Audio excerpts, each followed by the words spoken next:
This is Inside Indiana Business Radio on Demand for the morning of March 10th, 2023. I'm Wes Mills.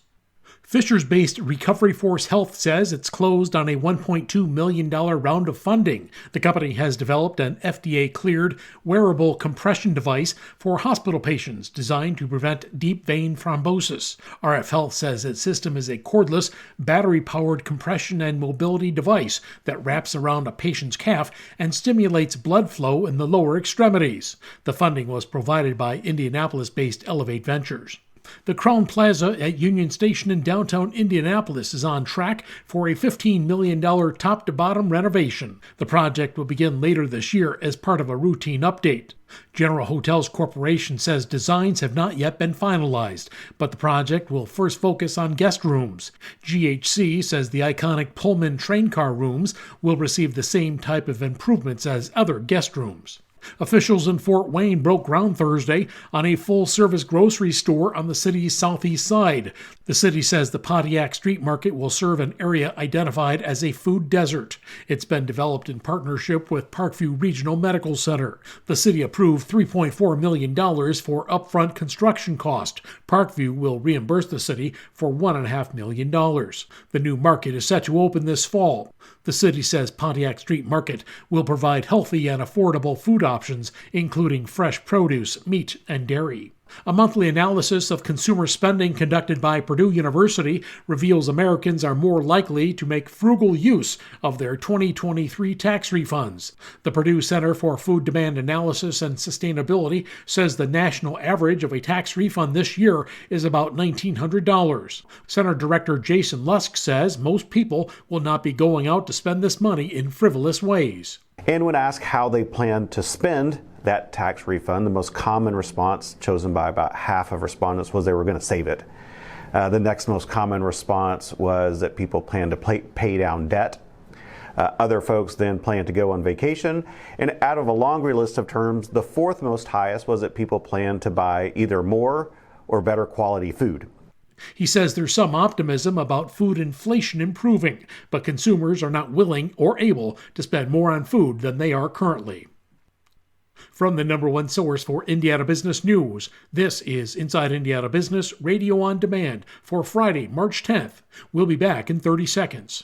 Getting ready, Southwest Indiana. We're headed your way. IBJ Media, Inside Indiana Business, and the Indiana Economic Development Corporation invite you to the second annual Engage Southwest Indiana event presented by Indiana University and Old National Bank, Tuesday, April 11th at the Old National Events Plaza in Evansville. We'll be diving into regional and statewide initiatives with a focus on talent, education, and issues shaping our economy. It's all about advancing the future of Indiana. More at ibj.com/engage. A former Indiana University Bloomington professor is returning to the IU system after several years of holding leadership roles at several other institutions. Dennis Rome has been named Chancellor of IU East in Richmond.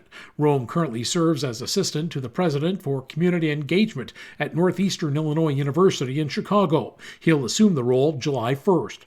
Rome succeeds Michelle Malott, who served as interim chancellor since July 2022. Malott took over for former IU East Chancellor Kathy Gurton, who retired last June.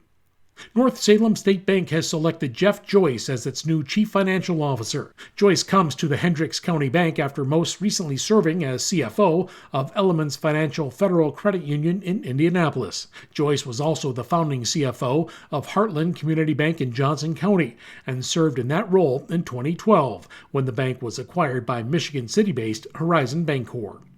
The chief operating officer of Newfields Art Museum and Gardens has been named to lead the Eiteljorg Museum of American Indians and Western Art in Indianapolis. Catherine Haig will succeed John Van Osdal as president and CEO. He'll retire in June. Ball State University has unveiled plans for a student-to-student engagement initiative designed to help all 92 counties with talent attraction. The university's County Ambassador program will see students serving as spokespeople for their home counties and touting job opportunities and quality of life benefits in those communities to their fellow students. Jeff Eads is Director of Industry Engagement at Ball State.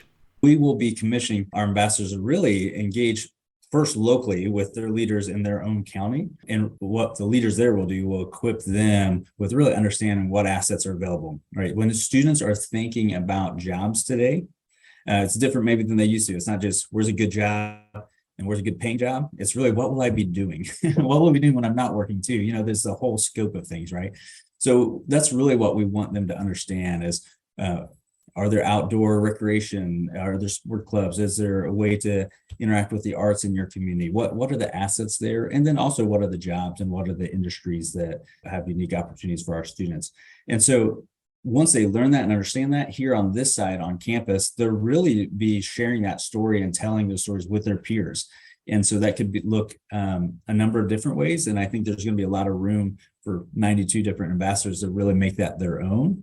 The program begins this fall. I'm Wes Mills, Inside Indiana Business, Radio on Demand.